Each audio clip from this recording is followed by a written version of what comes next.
என்னாகமம் 6ஆம் அதிகாரம் வசனங்கள் 22 முதல் 27 வரை. நீங்க இஸ்ரவேல் புத்திரரை ஆசீர்வதிக்கும் போது அவர்களை பார்த்து சொல்ல வேண்டியதா. நீங்க யாராவது பார்த்தீங்கன்னா தப்பி தவறி கூட யாரையும் கோபமாய் பேசாதீர்கள், யாரையும் திட்டாதீர்கள். உங்களுடைய வேலை ஆசீர்வதிக்கிறது தான் உங்களுடைய வேலை. அல்லேலூயா. என்னவென்றால் நீங்க ஆசீர்வதிச்சீங்கன்னா அந்த ஆசீர்வாதம் உங்களுக்கு வந்து இது தங்கும். அல்லேலூயா. கர்த்தர் அதை அப்படி ஒரு ஏற்பாடு பண்ணி இருக்கிறார். சரிதானா? ஒரு பாலை எடுத்து ஒரு இடத்துல அடிச்சோம்னா அது எங்க வரும்? திரும்ப நம்ம இடத்துல வரும். நல்ல விஷயத்தை சொன்னீங்கன்னா நல்லது வரும், கெட்ட விஷயத்தை சொன்னீங்கன்னா கெட்டது வரும். அப்போ நாம் எதை செய்கிறோமோ அதை கர்த்தர் பார்த்து கொண்டிருக்கிறார். அதை அவர் அங்கீகரிக்கிறவராக இருக்கிறார். நமக்கு ஆசீர்வாதம் வரவில்லையே என்று நம்ம நினைச்சு கொண்டிருப்போம். நீ மற்றவர்களை ஆசீர்வதித்தால் தானே அந்த ஆசீர்வாதம் உனக்கு வரும். ஆமென். கவர்மெண்ட்ல வந்து டாக்ஸ் கட்ட சொல்றாங்க. கவர்மெண்ட் ரோடு போடல, அதை போடல, எதை போடல, நம்ம குறைகள் சொல்லிட்டு இருக்கோம். நாம அந்த டாக்ஸ் கட்டாமையே அவாய்ட் பண்ணிட்டே வந்தோம்னா என்ன ஆகும்? ரோடு கிடைக்குமா? லைட் கிடைக்குமா? ஒன்றுமே நடக்காது. நாம கொஞ்சம் கொடுத்தா தான் அங்கிருந்து பெருக்கமான ஆசீர்வாதம் நமக்கு உண்டாகும். அல்லேலூயா. விதையவே நிலத்துல போடுறது இல்லை, முதல்ல நிலத்தை உழுவுறது இல்லை, வேதத்தை வாசிக்கிறது இல்லை, ஒன்றுமே பண்றது இல்லை. நிலத்தை உழுதாலும் விதைய நீங்க எந்த இடத்துல தூவுனீங்களோ அந்த இடத்துல இருந்து அதுக்கு 100 மடங்கு கர்த்தர் ஆசீர்வதிப்பார். அல்லேலூயா. ஒரு சின்ன ஒரு பிளாட்ல போட்டீங்கன்னா, அந்த ஒரு கொத்தமல்லியை போட்டீங்கன்னா அது ஒரு சின்ன ஆசீர்வாதம் கொடுக்கும். நீங்க வேற ஏதாவது ஒரு பழ மரங்களை ஒரு 5 ஏக்கர்ல நட்டீங்கன்னா அதுக்குரிய ஆசீர்வாதம் கிடைக்கும். ஒருவேளை நீங்க எண்ணத்தை விதைக்கிறீர்களோ அதை நீங்கள் அறுவடை செய்வீர்கள். அல்லேலூயா. சுண்டைக்காய் விதைச்சா சுண்டைக்காய் தான் வரும். நீங்க மாம்பழம் எதிர்பார்க்க முடியும், சுண்டைக்காய் தான் வரும். கசப்பானவர்களை வச்சீங்கன்னா கசப்பு தான் உங்களுக்கு கிடைக்கும். ஆமென். அப்ப நீங்க எதை விதைக்க வேண்டும், எதை அறுக்க வேண்டும், எப்போது விதைக்க வேண்டும், எப்போது அறுக்க வேண்டும். அல்லேலூயா. உங்க கஷ்ட காலத்துல விதைக்க சொல்லி கர்த்தர் சொல்லவே மாட்டார். கர்த்தர் உன்னை ஆசீர்வதிக்கும் போது அந்த சரியான நாளில ஒரு ஆடி மாசம் மழையை கர்த்தருக்கு அனுப்பி இருப்பார். போய் விதையை போடுன்றார். அல்லேலூயா. நீங்க எதை போட்டீங்கன்னா கோதுமையை போட்டால் கோதுமையை அறுவடை செய்வீர்கள். 5008 விதையை போட்டா 5008 கிடைக்கும். பாசுமதி ரைஸ் போட்டீங்கன்னா பாசுமதி கிடைக்கும். நீங்க எதை போடுறீங்களோ அது 100 டைம்ஸ் அல்லது 1000 டைம்ஸ். அல்லேலூயா. நீங்க கூட ஒரு தடவை போட்டு நேரம் வீட்டை போய் படுத்துங்க கூடாது. அல்லேலூயா. போட்டது மட்டும் இல்லாம தண்ணீர் திரும்ப பாய்ச்சி கொண்டே வர வேண்டும். அந்த களைகளை எல்லாம் பிடிங்கி எடுக்க வேண்டும். பிறகு மீண்டும் கொஞ்சம் எருவை போட வேண்டும். நீங்க அதை பராமரிக்க வேண்டும். உங்க கண் முன்னாலே நீங்கள் வளர்க்கிற செடி வளர்ந்து கொண்டிருக்கும். அல்லேலூயா. நம்முடைய பிள்ளைகளுக்கும் அதுதான். சும்மா பிள்ளைகளை பெற்று போட்டு நிறைய பேர் இருப்பார்கள். அவர்கள் கடைசியில ஒரு சரிவர இல்லாமல் வாழ்க்கையை அவர்கள் எடுத்துக்கொண்டவர்களாக இருந்தார். அல்லேலூயா. ஆனா இந்த காலத்துல மக்கள் பிள்ளைகளை வளர்ப்பதில் ரொம்ப கண்ணும் கருத்துமாக இருக்கிறார்கள். நிறைய பேரை பார்க்கிறேன். அவருக்கு நல்ல பாடம் சொல்லி கொடுக்கிறார்கள், நல்ல டியூஷன் எடுத்து சொல்லி கொடுக்கிறார்கள். ஸ்கூட்டர்லயும் கார்ல எடுத்துட்டு போய் அங்க விடுகிறார்கள். டியூஷன்ல திரும்ப கூட்டு வருகிறார்கள், திரும்ப படிக்க வைக்கிறார்கள். இப்படியாக ஒரு குடும்பம் நடந்து கொண்டிருக்கிறது. ஆமென். ஒரு சில இடங்கள்ல இவங்களும் டிவியை போட்டுறாங்க, அவங்க கையில ஒரு செல்போனை கொடுத்துடுறாங்க. இவங்க டிவியை பார்த்துட்டு இருக்காங்க. இவங்க நேரம் ஃபுல்லா அதுல இருக்கிற சோகங்கள், கவலைகள், எல்லா துன்பங்கள் எல்லாத்திலையும் அங்க போயிட்டு இருக்கு. டிவியில ஒருத்தர் செத்து போயிடுவாரு. நம்ம கவனம் ஃபுல்லா ஐயோ அந்த குடும்பமே அழுது கொண்டு இருக்கும், நாமும் சேர்த்து அழுது கொண்டு இருக்க வேண்டும். ஆமென். இல்ல அங்க யாருக்காவது பிரச்சனை உண்டாகும், நம்முடைய கான்சென்ட்ரேஷன் ஃபுல்லா அங்க போயிடுது. இல்ல குழந்தை கையில ஏதோ ஒரு டேப்லெட் ஏதோ ஒண்ணு கொடுத்துறாங்க, அவர்கள் விளையாடி கொண்டிருக்கிறார்கள். அவர் கவனம் சிதறுகிறது. தேவையற்ற காரியங்களை கொஞ்சம் வாலிப பிள்ளைகள் இருந்தா அவங்க சேனல் மாறி போய் யூடியூப்ல போய் தேவையற்ற காரியங்களை பார்த்து கொண்டிருக்கிறார்கள். அல்லேலூயா. சில இடங்களில் நம்ம பார்க்கிறோம், கல்லூரி மாணவர்கள் கஞ்சா புகைக்கிறவர்களாகவும், தண்ணீர் அடிக்கிறவங்களாகவும், தீய காரியங்களை செய்கிறவர்களாகவும், அதுக்கு கஞ்சா அடிக்க காசு வேணா திருடுகிறவர்களாகவும், செயின் ஸ்நாச்சிங் பண்றவர்களாகவும் மாறி போகிறார். அல்லேலூயா. ஆனா அதே சில பேர் நல்ல நிலத்துல விதைக்கிறார்கள், நல்ல நிலத்துல விதைக்கிறாங்க, நல்லா உழுகிறார்கள், நன்றாக பயிரிடுகிறார்கள், அதை நல்ல தண்ணியை ஊற்றி போஷாப்பாய் வளர பார்த்து கொள்ளுகிறார்கள். ஒவ்வொரு சின்ன வேலையும் செய்து கடைசியில பார்த்தா டீ கடைக்காரர் மகன் டாக்டராக மாறுகிறான். அல்லேலூயா. மாறினானா இல்லையா? டீ கடை தான் வச்சிருக்கான். அவன் டீல தேவையற்ற காரியங்களை சேர்த்து கெட்டு போன டீயை கொடுத்து நல்லா இல்லாத டீயை கொடுத்திருந்தா பிள்ளை அங்க நன்றாக வளராது. ஆமென். நீங்க எதை விதைக்கிறீர்களோ அதை அறுப்பீர்கள். ஆமென். மட்பாண்டம் செய்கிறவர்கள் மட்பாண்டம் தெருவில் போட்டு பிளாட்ஃபார்ம்ல வித்து கொண்டு இருக்கிறார்கள். பொண்ணுக்கு வந்தாங்க, மெடிக்கல் சீட் கிடைச்சி டாக்டராக மாறுகிறார். அல்லேலூயா. ஐஏஎஸ் ஆக மாறுகிறார்கள், ஆட்டோ ரிக்ஷா ஓட்டுகிறார்கள், பிள்ளைகள் படிக்கிறார்கள், அவர்கள் நீதியும் நியாயமா இருக்கிறார்கள், யாருக்கும் வருத்தப்பட்டு கூலியை கேட்பதில்லை, சரியான கூலியை வாங்குகிறார்கள், சரியாக நடந்து கொள்கிறார்கள். பிள்ளைகள் டாக்டராக மாறுகிறார்கள், பிள்ளைகள் என்ஜினியர்களாக மாறுகிறார்கள், பிள்ளைகள் ஐஏஎஸ் கலெக்டராக மாறுகிறார்கள். ஆமென். நீங்க எதை விதைக்கிறீர்களோ அதை தான் அறுப்பீர்கள். ஆமென். அப்போ நீங்க எதை விதைக்க வேண்டும்? நீங்க கர்த்தர் உன்னை ஆசீர்வதித்து உன்னை காக்க கடவர் என்று எல்லாருக்குமே சொல்லணும். ஆமென். பக்கத்தில் இருக்கிறவங்களுக்கு கரங்களை பிடிச்சு சொல்லுங்க, கர்த்தர் உங்களை ஆசீர்வதித்து உங்களை காக்க கடவர். கர்த்தர் உங்களை ஆசீர்வதித்து உங்களை காக்க கடவர். கர்த்தர் தம்முடைய முகத்தை உன்மேல் பிரகாசிக்க பண்ணி உன்மேல் கிருபையா இருக்க கடவர். கர்த்தர் தம்முடைய முகத்தை உன்மேல் பிரசன்னமாக்கி உனக்கு சமாதானம் கட்டளையிட கடவர் என்பதே. அல்லேலூயா. அப்படி நீங்க செய்யும் போது கர்த்தர் உங்களையும் உங்கள் குடும்பத்தையும் ஆசீர்வதிப்பார். ஆமென். இதெல்லாம் பைபிள்ல தானே இருக்கு. நம்ம பைபிள்ல படிக்கும் போது தேவையில்லாததை படிச்சுட்டு இருப்போம், சங்கீதத்தை படிச்சுட்டு மூடி வச்சிருவோம், வெறும் சுவிசேஷத்தை மட்டும் படிச்சுட்டு மூடி வச்சிருவோம். அப்படி இருக்கக்கூடாது. அல்லேலூயா. கர்த்தர் என்னென்ன காரியங்களை சொல்லியிருக்கிறார் என்று கவனித்து பார்க்க வேண்டும். ஆமென். நிறைய பேர் எனக்கு ஆசீர்வாதம் வரலையேன்னு சொல்லிட்டு நினைச்சிட்டு இருப்பான். எனக்கு வாழ்க்கையில எனக்கு என்னமோ பிரதர், எனக்கு மட்டும் எல்லாமே சரியா நடக்க மாட்டேங்குது. யாரு பாரு உறவினர்கள்ட்ட கூட என்னமோ தெரியல, பொண்ணுக்கு கல்யாணமாக மாட்டேங்குது, என்னவோ தெரியல, திருமணம் கொடுத்தாலும் குழந்தை பிறக்க மாட்டேன்றது, வாழ்க்கையில பிரச்சனை. ஆமென். நிறைய பேருக்கு பாத்தீங்கன்னா திருமணம் ஆகியும் அந்த குடும்பத்திலே சந்தோஷம் இல்லை. அப்ப ஒவ்வொரு நாளும் நம்ம இடத்துல பேசுகிறவர்கள் என்ன சொல்றாங்க?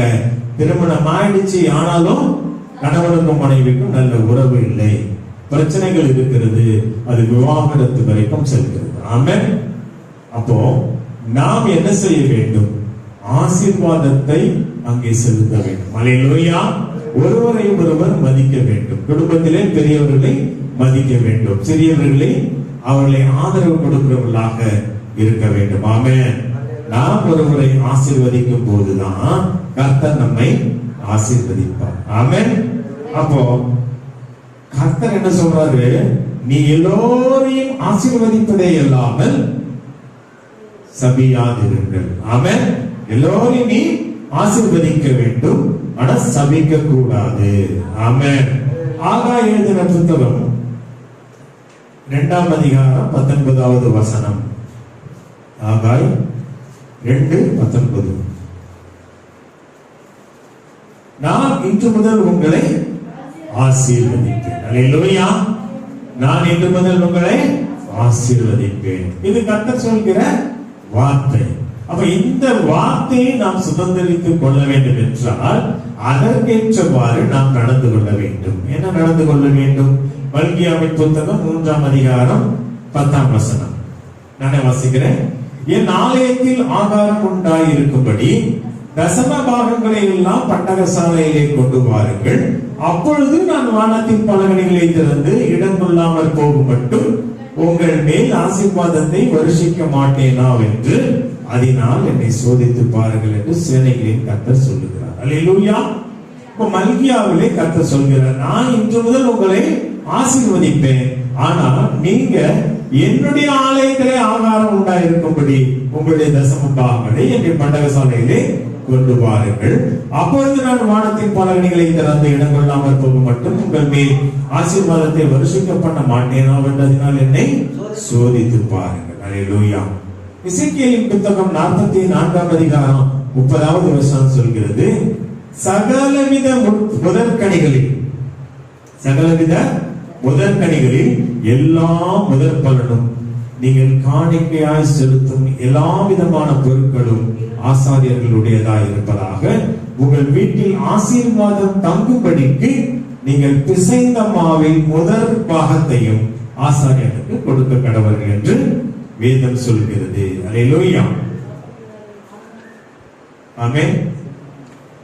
இன்னும் பாருங்க, உபாகமத்தின் புத்தகம் 28ஆம் அதிகாரம் வசனங்கள் 2 முதல் 14 வரை இருக்கிறது. அதில் நான் சில விஷயங்களை மட்டும் வாசிக்கிறேன். நீ உன் தேவனாகிய கர்த்தரின் சத்தத்திற்கு செவி கொடுக்கும் போது இப்பொழுது சொல்லப்படும் ஆசீர்வாதங்கள் உண்மை வந்து உனக்கு பலிக்கும். நீ பட்டணத்திலும் ஆசீர்வதிக்கப்பட்டிருப்பாய், வெளியிலும் ஆசீர்வதிக்கப்பட்டிருப்பாய். உன் கர்ப்பத்தின் கனியும் உன் நிலத்தின் கனியும் உன் மாடுகளின் பெருக்கமும் உன் நாடுகளின் மந்தைகளும் ஆகிய உன் மிருக ஜீவன்களின் பலனும் ஆசீர்வதிக்கப்பட்டிருக்கும். உன் கூடையும் மாப்பு செய்கிற ஒரு தொட்டியும் ஆசீர்வதிக்கப்பட்டிருக்கும். நீ வருகையிலும் ஆசீர்வதிக்கப்பட்டிருப்பாய், நீ போகையிலும் ஆசீர்வதிக்கப்பட்டிருப்பாய். உனக்கு விரோதமாய் எழும்பும் உன் சத்துருக்களை கர்த்தர் உனக்கு முன்பாக முறிய அடிக்கும்படி ஒப்புக் கொடுப்பார்.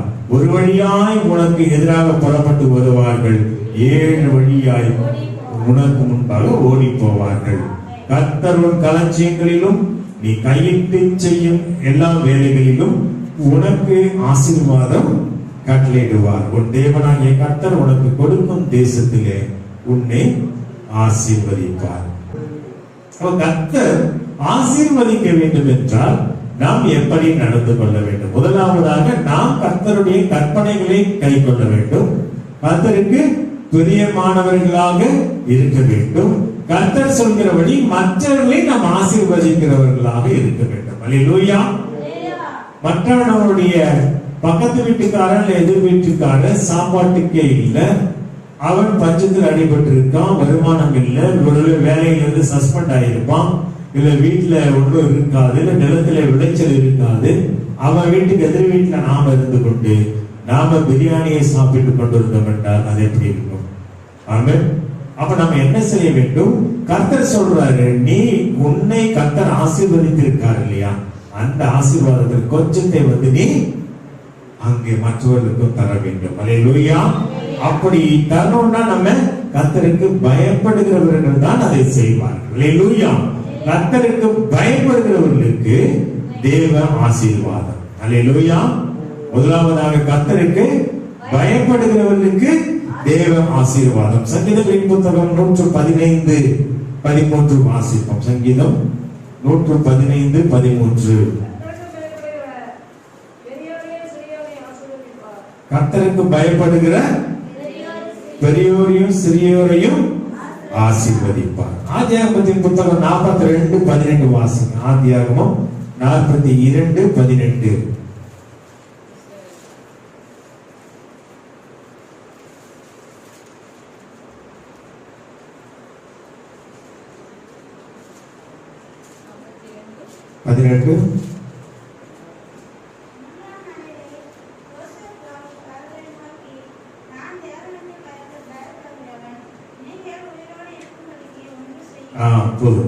இது என்ன விஷயம்னா, நான் சொன்ன பாயிண்ட், நான் தேவனுக்கு பயப்படுகிறவன் யார் சொல்றா? யோசேப்பு சொல்றான். கர்த்தர் யோசேப்பை உயர்த்தினாரா இல்லையா? அவன் ஏன் கர்த்தருக்கு பயப்படுகிறவன், அவன் தேவனுக்கு பயப்படுகிறவன். அல்லேலூயா. ஏன்னா பயப்படுகிறவர்களுக்கு கர்த்தருடைய ஆசீர்வாதம் நான் சொன்னேன். ஆமென். யாரெல்லாம் கர்த்தருக்கு பயப்படுறாங்களோ அவர்கள் கர்த்தருடைய கற்பனைகளை கை கொள்ளுவார்கள். கர்த்தருடைய கற்பனைகளை கை கொள்ளும் போது அவர்களுக்கு ஆசீர்வாதம். ஆமென். அல்லேலூயா. நம்முடைய தொடர்பிலேயே இல்லாம இருப்பாங்க சில பேர். திடீர்னு வந்து சில நன்மைகளை பெற வேண்டும் என்று கேட்கும்போது நமக்கு அது கொடுக்க மனசு வருவதில்லை. ஆமென். ஆனா இப்ப நமக்கு ஒரு ஆள் டிரைவரா இருக்கான்னு வச்சு தினசரி நம்ம கிட்ட வந்து நம்ம கூட கூடவே வந்துட்டு கூடயே இருக்கிறவங்களுக்கு செய்யணுமா செய்யக்கூடாதா? ஆமென். அந்த நாட்களிலே ஒரு மினிஸ்டர் சொன்னாங்க, அவர் வரும்போது அந்த ட்ரெயினை விட்டு வரும்போது அவரை 5 மணிக்கு ட்ரெயின் வருதுன்னா 4:45 அங்க போய் இருந்தார். அவரோடு சேர்ந்து பேசிக்கொண்டே நடந்து வருவேன். வீட்டுல கொண்டாந்து வீட்டுல அந்த ட்ரெயின்ல விட்டு இறங்கி கூட வந்து திரும்ப கார் ஏற்றி அவர்களை அனுப்புற வரைக்கும் கூட இருப்பேன். ஆமென். திரும்ப அவர் இரவு போகும்போது 10 மணிக்கு போறாருன்னா 9:30 மணிக்கு காத்திருந்து அவரை ரிசீவ் பண்ணி அந்த ஏற்காடு ட்ரெயின்ல ஏற்றி அனுப்புவேன். அல்லேலூயா. தினசரி தினசரி தினசரி வாரந்தோறும் இங்க வரும்போது, சேலம் வரும்போது அந்த வேலையை நான் ஒரு ஏசியாக நான் செய்து கொண்டிருந்த போது என் மேல அவருக்கு ஒரு மனது உருக்கம் இறக்கம் இருக்குமா இல்லையா? என்னை டிரான்ஸ்பர் பண்ணணும்னு நிறைய பேர் முயற்சி செய்தார். என்னை டிரான்ஸ்பர் பண்றதுக்கு யாரோ ரெக்கமெண்ட் பண்ணாங்க, அவங்க பெரிய பெரிய ஆளுங்க ரெக்கமெண்ட் பண்ணாங்க. அவர் என்னை டிரான்ஸ்பர் பண்ணவே இல்லை. அல்லேலூயா. என்கிட்ட சொல்றாரு, உங்களை டிரான்ஸ்பர் பண்றதுக்கு எல்லாம் ட்ரை பண்ணாங்க, நான் உங்களை மாற்றுவேன். அல்லேலூயா. இரவும் பகலும் தம்மை நோக்கி கூப்பிடுகிற யாவருக்கு கர்த்தர் சமீபமா இருக்கிறார், நன்மை செய்கிறவராக இருக்கிறார். அப்போ நாம் என்ன செய்ய வேண்டும்? எதிர் வீடு, பக்கத்து வீடு, நண்பர்கள், அட்லீஸ்ட் ஒரு பண்டிகை சமயத்துல அவர்களது தொடர்பில் இருக்க வேண்டும், பார்க்கும்போது பேச வேண்டும், அட்லீஸ்ட் ஒரு ஸ்மைல். ஆமென். அப்போ கர்த்தருக்கு பயப்படுகிறவர்களுக்கு ஆசீர்வாதம். அல்லேலூயா. இரண்டாவதாக நீதிமொழிகளின் புத்தகம் 10ஆம் அதிகாரம் 6வது வசனம். நீதிமொழிகள் 10:6. நீதிமானுடைய சிரசின் மேல் ஆசீர்வாதங்கள். அல்லேலூயா. நீதிமான்களின் சிரசின் மேல் ஆசீர்வாதங்கள் தங்கும். சங்கீதங்களின் புத்தகம் 92ஆம் அதிகாரம் 12வது வசனம். நீதிமான் பனையை போல் செழித்து லீபனோனில் உள்ள. ஆமா, அல்லேலூயா. அப்போ நீதிமானா நம்ம இருந்தோம்னா அங்க ஆசீர்வாதம். இது உங்களுக்கு சொல்லி தெரிய வேண்டியதில்லை. யாரெல்லாம் வேத சத்தியங்களை வாசிக்கும் போது யாரெல்லாம் ஆசீர்வாதத்தை பெற்றுக் கொண்டார்கள் என்று நம்ம பார்த்தோம்னால நீதிமானா இருந்தார்கள், ஆசீர்வாதத்தை பெற்றுக் கொண்டார்கள். ஆமென். அல்லேலூயா. அப்ப நீதிமானாக நாம் இருக்க வேண்டும், நீதியை செலுத்துகிறவர்களாக இருக்க வேண்டும். நீதிமானா இருந்தா நம்ம கர்த்தருக்கு பிரியும். ஆமென். அல்லேலூயா. உத்தமனும் சன்மார்க்கனும் நீதிக்கு பயந்து பொல்லாத குலகரமாகிய யோபுவை கர்த்தர் சொல்லுகிறார். அல்லேலூயா. அதே போல யார் சொல்றாரு? நோவாவை சொல்கிறார். அவன் உத்தமன், நீதிமானாக இருந்தான். அவன் அதனால ஒரு கூட்ட மக்களை அவன் காத்து கொண்டான். யாரெல்லாம் நீதிமானாக இருக்கிறார்களோ கர்த்தருக்கு பிரியமான காரியம், அவர்கள் கேட்கிற விஷயங்களை கர்த்தர் செய்வார். அல்லேலூயா. சங்கீதங்களின் புத்தகம் 112:6 வாசிப்போம். அவன் என்றென்றைக்கும் அசைக்கப்படாதிருப்பான். 112 எடுங்க. அசைக்கப்படாதிருப்பான். நீதிமான் நித்திய கீர்த்தி உள்ளவன். நீதிமானை குறித்து கர்த்தர் சொல்றாரு. ஒருத்தன் நீதிமானா இருப்பான் என்றால் அவனுக்கு ஆசீர்வாதம் உண்டு. அல்லேலூயா. நீதிமொழிகளின் புத்தகம் 3ஆம் அதிகாரம் 33ஆம் வசனம்.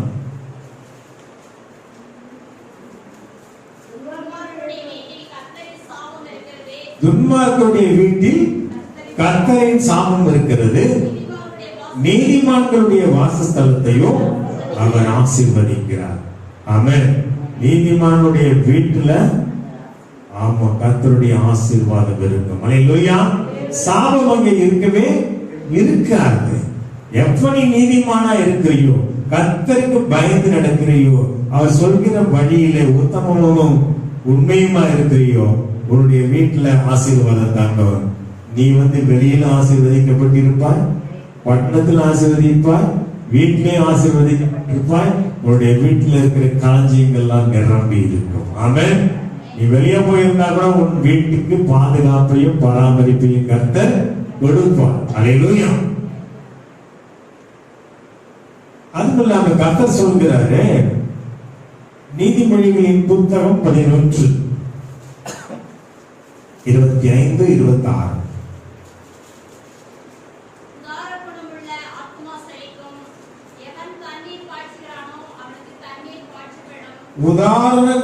உதார குணமுள்ள ஆத்மா செழிக்கும். எவன் தண்ணீர் பாய்ச்சுகிறானோ அவனுக்கு தண்ணீர் பாய்ச்சப்படும். தானியத்தை கட்டி வைக்கிறவனை ஜனங்கள் சபிப்பார்கள். விக்கிரனுடைய தலையின் மேல் ஆசீர்வாதம் தங்கும். அல்லேலூயா. அந்த நாட்கள்ல என்ன செய்வாங்கன்னா, ஒரு மளிகை கடை வச்சிருந்தாலும் சரி, எதை வச்சிருந்தாலும் சரி, தானியத்தை நிறைய பேர் பணக்காரர்கள் கொண்டு வந்து களஞ்சியங்களே அதிகமாக செய்து வைப்பார்கள். அதுதான் ஒருத்தன் சொல்றான், நான் எல்லாம் களஞ்சியத்துல ஃபுல்லா நான் சேர்த்து வச்சுட்டேன், என் ஆத்மாவே ரொம்ப சந்தோஷமா இருக்குன்னு சொல்றான். ஆனா கர்த்தர் இன்னைக்கு சொல்றாரு, இன்றைக்கு ஒரு ஆத்மா எடுத்துக்கொள்ள போச்சா நீ என்னடா செய்ய முடியுன்றார். அல்லேலூயா. நிறைய பேர் அப்படிதான் பொருட்களை சேர்த்து வைக்கிறான். ஒரு பிச்சைக்காரனுடைய படுக்கையை அவன் இறந்த பிறகு செக் பண்ணா லட்ச லட்சமா பணம் இருக்குதான். அல்லேலூயா. வீட்டுல இருக்கிற யாருக்கும் கொடுக்க மாட்டான், சேர்த்து சேர்த்து வைப்போம். நிறைய வீட்டுகளில், பணக்காரர்கள் வீடுகளில் பெட்டுகள்ல பாத்தீங்கன்னா பணத்தை கட்டுக்கட்டா வச்சுட்டு படுத்து தூங்கிட்டு இருந்தான். அல்லேலூயா. உடம்புல சுகர், பலவிதமான வியாதிகள். ஒரு குறிப்பிட்ட நாள் வந்து போய் செக் பண்ணி பார்த்தா பணம் கட்டுக்கட்டாக இருக்கிறது. ஆமென். அவன் என்ன செய்ய வேண்டும்? உதார குணமுள்ளவர்களாக இருக்க வேண்டும். ஆக உதார குணமுள்ளவர்களாக இருக்க வேண்டும் என்று கர்த்தர் விரும்புகிறார். முதலாவதுக்கு கர்த்தருக்கு ஒரு பாகத்தை கொடுக்க வேண்டும். இரண்டாவதாக தன்னுடைய வீட்டுக்கு வருகிறவர்களை போஷிக்க வேண்டும். மூன்றாவதாக விருந்தினர்களுக்கு மட்டுமல்லாமல் வெளியிலே ஒன்றுமில்லாமல் உணவில்லாமல் கஷ்டப்படுகிறவர்களை நாம் பார்க்க வேண்டும். அல்லேலூயா. அதனால்தான் சில பண்டிகை நாட்களிலே ஒரு பங்க தன் வீட்டிற்கும், ஒரு பங்க நண்பர்களுக்கும், ஒரு பங்க ஏழைகளுக்கும் கொடுக்கும்படியாக நியமித்து வைத்திருக்கிறார். அல்லேலூயா. வர்றதை பிரித்து வைக்க வேண்டும். நம்முடைய என்னதான் சம்பளம் இருக்கு, இவ்வளவுதான் இருக்குன்னா கர்த்தருக்குரியது கர்த்தருக்கு. ஆமென். கர்த்தருக்கு நீ கொண்டு வந்து கொடுத்தாதான் கர்த்தர் உனக்கு வேண்டிய ஆசீர்வாதத்தை கட்டளையிடுவார். அல்லேலூயா. நீங்க கர்த்தருக்கு ஒன்றுமே நீங்க செய்யவில்லை என்றால் அவர் சும்மா இருப்பார். ஆமென். அவர் வசனமா தான் பேசுறாரு. பண்டகசாலையில கொண்டு வந்து கொடுத்து அப்புறமா நான் ஆசீர்வதிக்கிறேன்னா இல்லைன்னு சோதித்து பாருங்கன்னு சொல்றாரு. அல்லேலூயா. நம்ம எப்பயுமே காணிக்கை டக்குன்னு கொண்டாந்து சவுண்ட் வர்ற மாதிரி போட்டோம்னா கர்த்தருடைய ஆசீர்வாதம் கிடைக்காது. ஆமென். அல்லேலூயா. அப்ப நாம் கர்த்தரை கனப்படுத்தும் போது கர்த்தர் நம்மை வாலாக்காமல் தலையாக்குவார், கீழாக்காமல் மேலாக்குவார். அல்லேலூயா. அப்போ தாழ மனமுடையவர்களாக நாம் இருக்கும் போது தேவ ஆசீர்வாதம் கிடைக்கும் என்கிறார். அல்லேலூயா. நீதிமொழிகளின் புத்தகம் 22:9 வாசிங்க.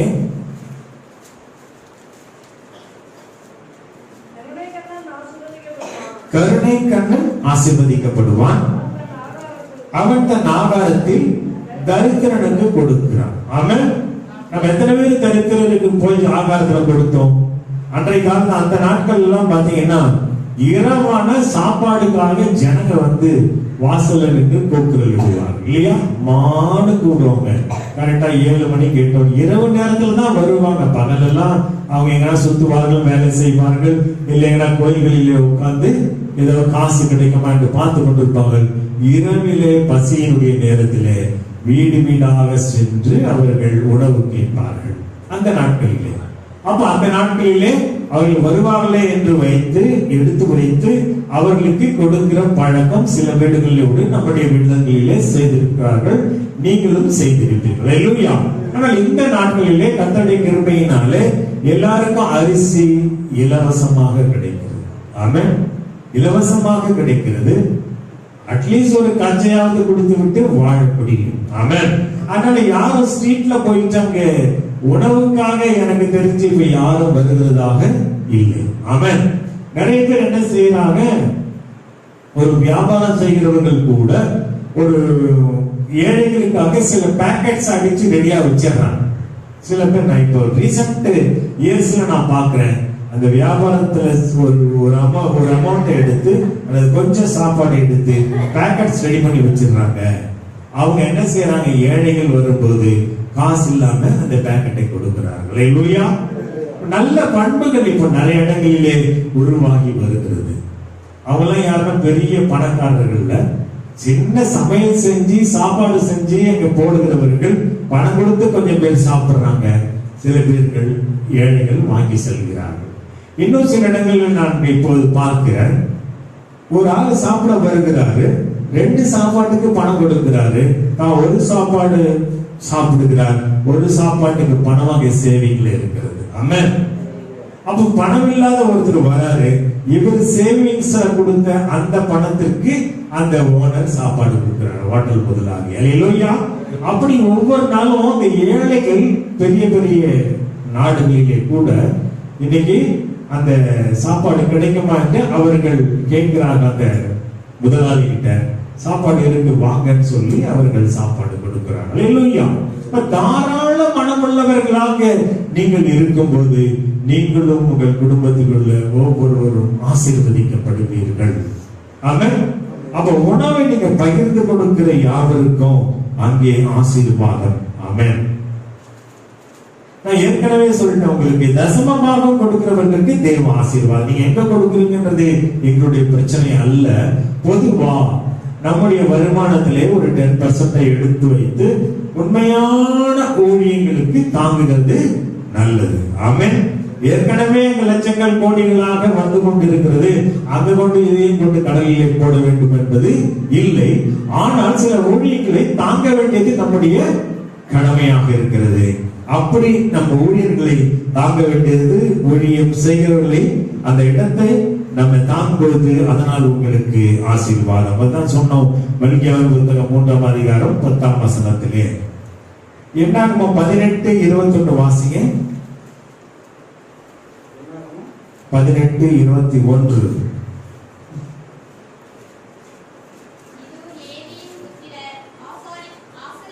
இதோ லேவியின் புத்திரர் ஆசரிப்பு கூடாரத்தில் பணிவிடையை செய்கிற அவர்களுடைய வேலைக்காக இஸ்ரவேலுக்குள்ளவைகள் எல்லாவற்றிலும் தசம பாகத்தை அவர்களுக்கு சுதந்திரமாக கொடுத்தேன். கர்த்தருடைய ஊழியத்தை செய்கிறவர்கள் லேவியின் புத்திரர்கள். அத கர்த்தரை அப்பயே சொல்லிட்டாரு, எல்லாவற்றிலும் தசம பாகத்தை அவர்களுக்கு சுதந்திரமாக கொடுத்தேன் என்று. அல்லேலூயா. 5வதாக வேத புத்தகத்தை தன்னுடைய வீட்டிலே வச்சிருக்கிறவங்களுக்கு தெய்வ ஆசீர்வாதம். அல்லேலூயா. அந்த நாட்களிலே நான் ஏற்கனவே உங்களுக்கு சொல்லியிருக்கேன், தேவனுடைய 10 கற்பனைகளை கொண்ட அந்த கற்பனை பெட்டிய அந்தந்த நாட்களிலே ஒரு வீட்டுல 10 நாள், ஒரு வீட்டுல 1 மாசம் இப்படி கற்பனை பெட்டியை கொண்டு வந்து வைத்துக் கொண்டு அதை அவர்கள் அங்கே அவரை ஒரு ஜெபித்து அந்த கடமையை செய்து வந்தார்கள். அப்ப யாருடைய வீட்டிலே அந்த கற்பனை பெட்டி இருக்கிறதோ, அந்த கற்பனை பெட்டி இருக்கிற நாட்களிலே அவருக்கு ஒரு பெரிய ஆசீர்வாதம் நடந்தது, கொடுக்கப்பட்டது. அல்லேலூயா. யாரெல்லாம் அந்த கற்பனை பற்றிய 10 கற்பனைகள் சீனாய் மலையிலிருந்து கர்த்தரால் கொடுக்கப்பட்ட அந்த கற்பனை பெட்டி மோசேயின் மூலமாக இந்த யூதா வம்சத்தாருக்கு கொடுக்கப்பட்டு ஒவ்வொருத்தரும் அந்த ஒவ்வொரு நாட்களாக 2 நாட்களாக 10 நாட்களாக கற்பனை பெட்டியை அவர்கள் இல்லங்களிலே வைத்துக் கொண்டு இருக்கும் போது அவர்களுக்கு ஒரு பெரிய ஆசீர்வாதம் கிடைத்தது. அல்லேலூயா. இப்போ தேவனுடைய கற்பனை பெட்டி என்று சொல்கிறது எது? வேத புத்தகம். அல்லேலூயா. இந்த கற்பனை பெட்டியை யாரெல்லாம் நீங்க வைத்திருக்கிறீர்களோ உங்களுக்கு தேவ ஆசீர்வாதம் உண்டு. ஆனா இது நல்லா மூடி பன்மேல வச்சுட்டு என்னைக்காவது பாஸ்டர் வரும்போது மட்டும் எடுத்து வாசிக்கிறவர்களுக்கு அந்த தேவ ஆசீர்வாதம் இருக்கிறது. அல்லேலூயா. அப்ப கற்பனை பெட்டிய வீட்டுல வச்சிருக்கிறவங்களுக்கே தேவ ஆசீர்வாதம் உண்டுன்னா அதை நம்முடைய உள்ளத்திலே மனதிலே வைத்திருக்கிறவர்களுக்கு எப்படி ஆசீர்வாதம் இருக்கும்? ஆமென். அல்லேலூயா. மனதிலே வைத்துக் கொள்ள வேண்டும் என்றால் தினசரி வாசிக்க வேண்டும், தினசரி தியானம் செய்ய வேண்டும். நோய்கள் உங்களை விட்டார்கள். ஆமென். நோய்கள் அகலம் வசனத்தின்படி. வசனத்தை நம்ம வாசிக்கிறோம், நம்ம ஜெபிக்கிறோம், பிசாசை விரட்டுகிறோம். என்னை விட்டு நீ ஓடி போய் இடத்துல வருவதற்கு உனக்கு அதிகாரம் இல்லை. கர்த்தருடைய பிள்ளை நான் என்று ஜெபியுங்கள். கற்பனை பெட்டியை கையில வச்சிருங்க. கற்பனை பெட்டியில இருதயத்திலே கற்பனை பெட்டியை வைத்துக் கொள்ளுங்க. பிசாசு உங்களை விட்டு ஓடி போவான். அல்லேலூயா. வீட்டுல மட்டும் இல்ல, இருதயத்திலே வைத்துக் கொள்ளுங்கள். ஆமென். பிசாசு உங்களை விட்டு ஓடி போவான். ஆமென். ஆறாவதாக யோபுவின் புத்தகம் 19ஆம் அதிகாரம் 19வது வசனம்.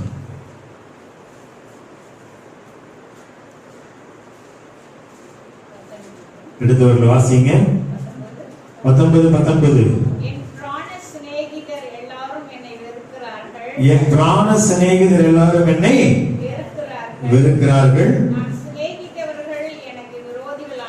நான் சிநேகித்தவர்கள் எனக்கு விரோதிகளானார்கள். என் எலும்புகள் என் தோலோடும் என் மாம்சத்தோடும் ஒட்டிக்கொண்டிருக்கிறது. என் பற்களை மூட கொஞ்சம் தோல் மாத்திரம் தப்பினது. ஆமா, சிநேகிதர் எல்லாம் விரோதியா மாறிட்டாங்க. சிநேகிதர்கள் எல்லாம் யாருக்கு விரோதியமா மாறிட்டாங்க? சிநேகிதர்கள் என்ன செய்வாங்க? பணம் இருந்தா வருவாங்க. பணம் இருந்தா வாடா தண்ணி அடிக்கலாம் இல்லையா? பணம் இருந்தா வா ஹோட்டலுக்கு போலாம், பிரியாணி சாப்பிடலாம் கூப்பிடுவார்கள். நான் யோபு 42:12 வாசிங்க.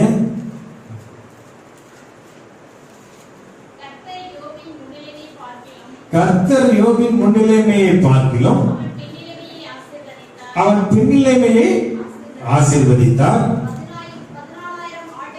14,000 ஆடுகளும் 6,000 ஒட்டகங்களும் 1,000 ஏர்களும் 1,000 கழுதைகளும் அவனுக்கு உண்டாயின. எப்ப உண்டாயின? 10ஆம் வசனம் வாசிங்க. யோபு தன் சிநேகிதருக்காக வேண்டுதல் செய்த போது கர்த்தர் அவன் சிறையிருப்பை மாற்றினார். அல்லேலூயா. யோபுக்கு முன்னிருந்த எல்லாவற்றை பார்க்கிறோம் ரெண்டத்தனையா கர்த்தர் அவனுக்கு தந்தார். அல்லேலூயா. போய் சொல்லாம சொல்லுங்க, யாரெல்லாம் உங்க சிநேகிதர்களுக்காக ஜெபிக்கிறீர்கள்? யாரெல்லாம் ஜெபிக்கிறீங்க சிநேகிதர்களுக்காக? அல்லேலூயா. யாரெல்லாம் சிநேகிதருக்கு ஜெபிக்கிறீர்களோ கர்த்தர் உங்களுக்கு ரெண்டத்தனையாக தருவார். அல்லேலூயா. ஆனா இவருடைய சிநேகிதர்லாம் யாருன்னா அவரை விரோதித்தவர்கள். அல்லேலூயா. விரோதமாக இருந்தார்கள். பணம் அவன் இல்லைன்னு உடனே அவனை தூஷித்தவர்கள், அவனை கிண்டல் செய்தவர்கள், அவனை ஏளனம் செய்தவர்கள். ஆனா அப்படிப்பட்ட சிநேகிதர்களுக்கும் அங்கே யோபு ஜெபிக்கும் பொழுது கர்த்தர் சிறையிருப்பை மாற்றினார், ரெண்டத்தனையா கொடுத்தார். அல்லேலூயா. நானும் கூட என்னுடைய சிநேகிதர்களுக்காக ஒரு டர்ன் போட்டுக்கிட்டு எப்பயாவது ஒரு நாள் அவர்களுக்காக ஜெபிப்பேன். அல்லேலூயா. இன்னொரு காரியம், ஆதியாகமத்தின் புத்தகம் 12ஆம் அதிகாரம் 3வது வசனம். ஆதியாகமம் 12:3. உன்னை ஆசீர்வதிக்கிறவர்களை ஆசீர்வதிப்பேன், உன்னை சபிக்கிறவர்களை சபிப்பேன். அல்லேலூயா. கர்த்தர் சொல்றார், உன்னை ஆசீர்வதிக்கிறவர்களை ஆசீர்வதிப்பேன், சபிக்கிறவர்களை சபிப்பேன்னு சொல்றாரு. அப்போ நாம் என்ன செய்ய வேண்டும்? மற்றவங்களை ஆசீர்வதிக்கணுமா சபிக்கணுமா? ஆசீர்வாதத்தை தவிர வேற ஒன்றுமே சொல்லவே கூடாது. ஆமென். கர்த்தருடைய வாக்கு தத்துவம். ஆசீர்வதிக்கிறவர்களை ஆசீர்வதிப்பாரு, சபிக்கிறவர்களை சபிப்பாரு. யாருக்கு கொடுத்த அந்த ஆசீர்வாதம்? இது ஆபிரகாமுக்கு கொடுக்கப்பட்ட ஆசீர்வாதம். ஆபிரகாமுக்கு கொடுக்கப்பட்ட ஆசீர்வாதம் ஆபிரகாமின் சந்ததியாராகிய நமக்கு இருக்கா இல்லையா? இருக்கு.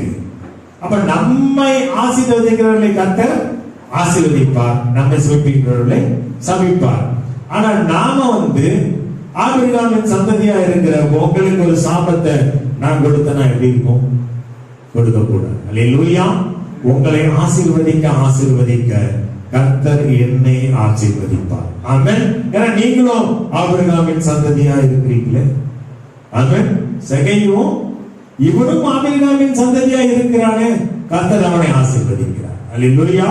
அந்த வீட்டுக்கு ரட்சிப்பை கொண்டு வருகிறார்.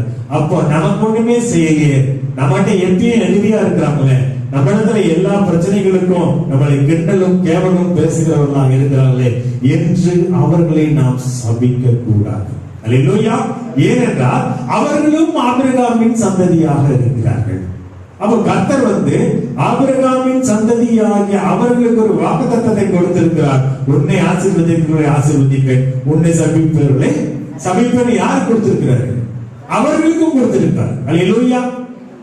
அவர்களை நாம ஆசீர்வதிச்சா ஆசீர்வாதமும், உன்னை ஆசீர்வதிக்கிறவர்களுக்கு ஆசீர்வாதமும், உன்னை சபிக்கிறவர்களுக்கு சாபத்தை கொடுப்பேன்னா அந்த ஆபிரகாமின் சந்ததியை நாம சபிச்சா என்ன?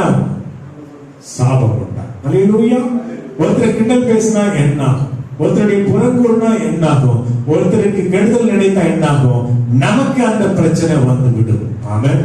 நம்ம ஜெபிக்கிறோம், கடவுளை வணங்குறோம், இரவு பகலும் தியானம் எல்லாம் இருக்கும். ஆனா நம்ம வயல இந்த நாட்டுல இருந்து ஒரு சாபம் வந்து விட்டார், ஆபிரகாமின் சந்ததியாரை நம்ம சபிச்சிட்டோம்னா என்ன நடக்கும்? சாபம் உண்டா? ஆமென். அல்லேலூயா. கர்த்தர் உங்க எல்லா இடத்துல பேசுகிற காரியம், உன்னை ஆசீர்வதிக்கிறவர்களை ஆசீர்வதிப்பேன், உன்னை சபிக்கிறவர்களை சபிப்பேன். மத்தேயு சுவிசேஷம் 5ஆம் அதிகாரம் 44ஆம் வசனம்.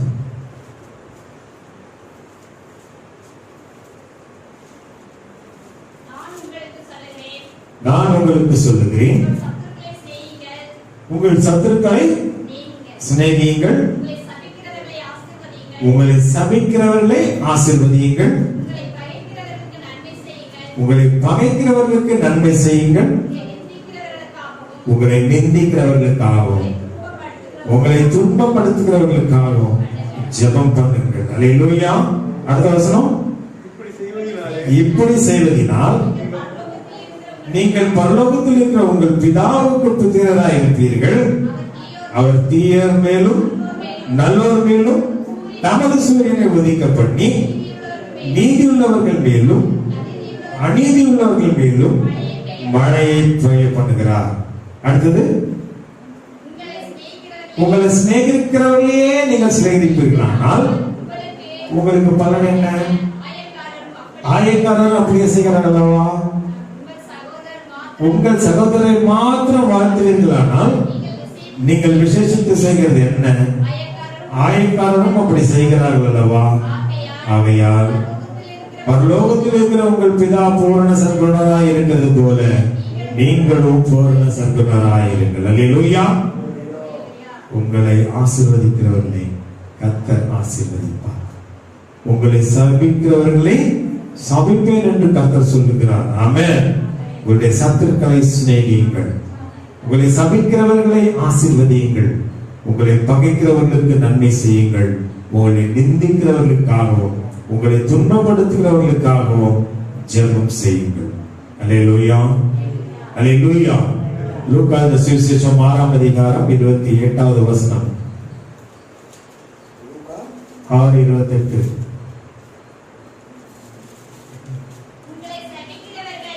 உங்களை சபிக்கிறவர்களை ஆசீர்வதியுங்கள்,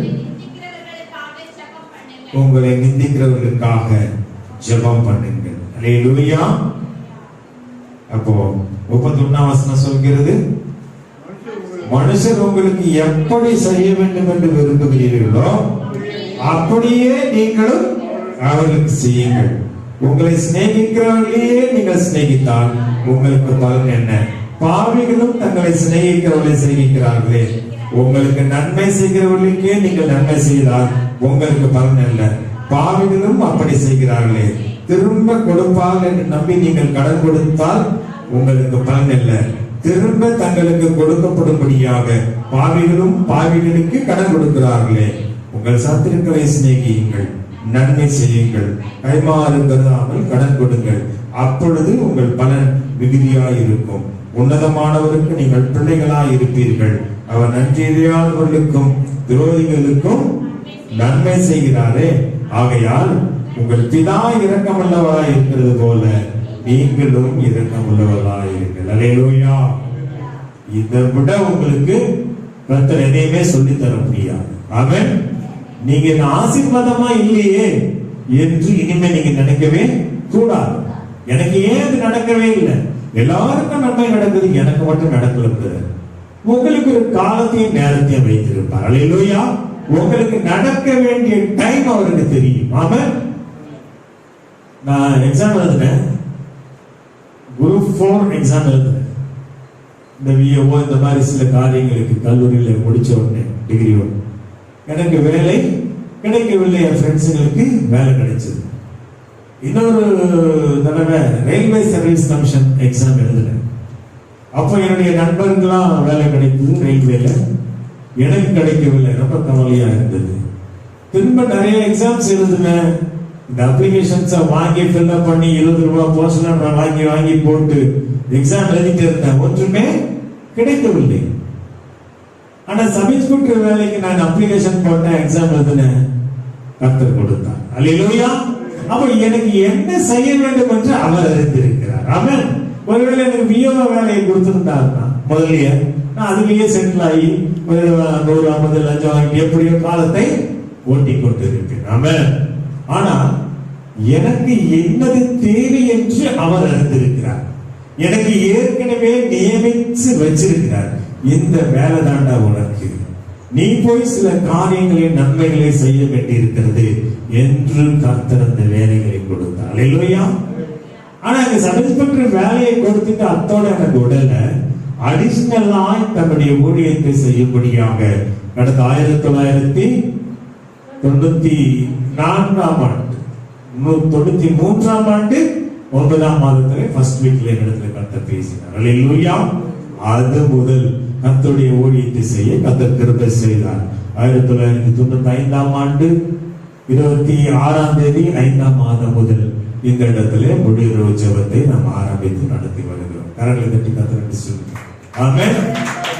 உனக்கு ஒரு வேலை இல்லை என்று இன்னொரு வேலையை கர்த்தர் கொடுத்தார். அல்லேலூயா.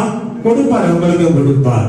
நீங்க கர்த்தரிடத்திலே உத்தமமும் உண்மையுமாக இருக்கும் போது, நீதிக்கு பயந்து பொல்லாப்புக்கு விலகிறவர்களாக இருக்கும் போது, கர்த்தர் உங்களுடைய வேலை மட்டுமல்ல கர்த்தருடைய ஊழியத்தையும் உங்க கையில கொடுப்பார். அல்லேலூயா.